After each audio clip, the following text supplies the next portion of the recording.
¿Cuándo ya pasaron 5 minutos de las 7 de la tarde? Bueno, recién Guido hacía una actualización del tema de Lourdes Fernández. Sí, correcto. Bueno, contabas que le negaron a su agresor la posibilidad de la excarcelación. Encarcelado, Sí. exactamente.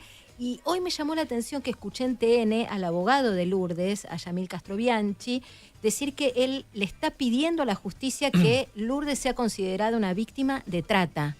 Víctima de trata por el nivel Por el secuestro, ¿no? Sí, y por Sí. el estado de dependencia y por los signos de manipulación que presenta frente a la voluntad de su agresor, que es Leandro García Gómez. Y me pareció interesante el concepto y queremos hablar con el doctor Castrobianchi. Gracias por atendernos. ¿Cómo le va?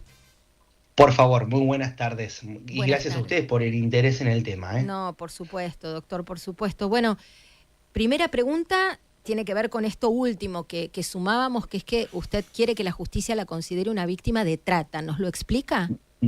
Sí, me gustaría decir que ese en sí no es el término, sino que se le asimile el tratamiento a una ok. víctima de trata, porque Perfecto. el delito no es de Por trata, la el delito captación es de la voluntad sería. Exacto, Ahí me encanta, porque es eso, estamos hablando de la voluntad y de si su voluntad está viciada. Uno puede hablar de vicios Sí. de la voluntad, sea nosotros en derecho decimos por dolo, porque alguien te amenazó, porque ejerció violencia, quizás porque estás bajo los efectos de alguna sustancia y por qué no estando también bajo los efectos de una situación de violencia de género. De hecho, hay mucha jurisprudencia que avala este tipo de situaciones frente a mujeres que se les hacen firmar papeles, andar a escribanía, firmar, te desapodero de un montón de cosas y terminas quedando en la calle, que no es el caso. Acá lo que estamos hablando es de una mujer que tiene viciada su voluntad en lo que respecta a perdonar a su propio agresor, casi justificándolo, ¿no? Claro, claro, casi poniéndose en el lugar de corresponsable de esa violencia de la cual es solo víctima.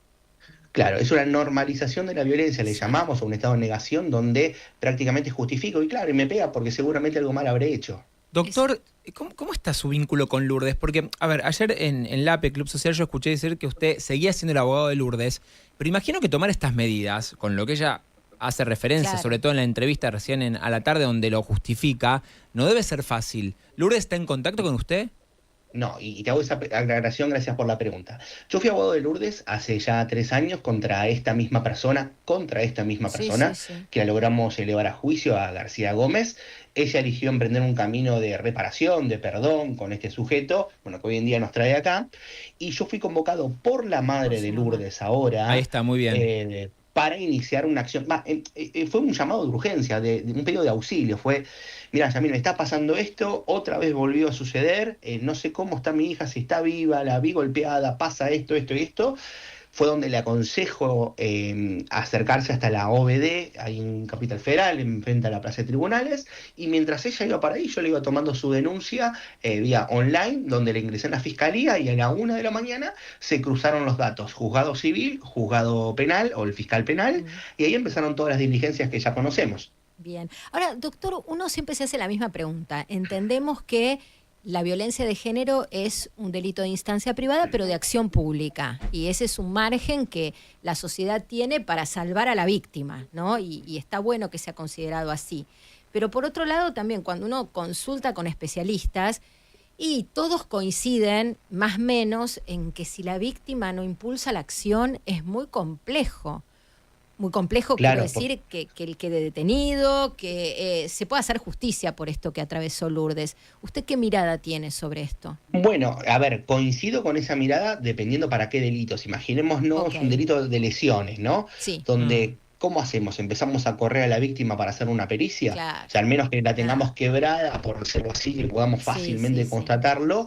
Hay situaciones que se vuelven más difíciles. Ahora, una privación ilegítima de la libertad, con los elementos que vamos teniendo, cada vez se hace más fuerte esta hipótesis acusatoria, al punto tal de que el juez, en vez de desestimar el caso como se venía diciendo, terminó reafirmándolo y dejando privado de libertad a una persona, ¿no? No por le dio todas estas cuestiones. la excarcelación. Ahora, y si la víctima declara, yo no sé en qué sede declaró, y entiendo que ante la OBD, Sí. pero no sé si después tendrá que hacer una declaración vía fiscalía. Ahora usted nos explica este procedimiento, pero si ella declara y dice, no, a mí nadie me privó ilegítimamente de mi libertad, yo me quedé ahí porque quise. Lo que dijo Leandro, justamente, hace referencia. Claro, que Leandro exacto. confirmó Estaría eso. en su libertad. de su libertad de decirlo, pero también es donde la justicia tiene que hacer una valoración de acuerdo a estándar probatorios en lo que respecta a la perspectiva de género. Y es decir, yo tengo una mujer que está pasando en un círculo de violencia, donde está en una etapa de negación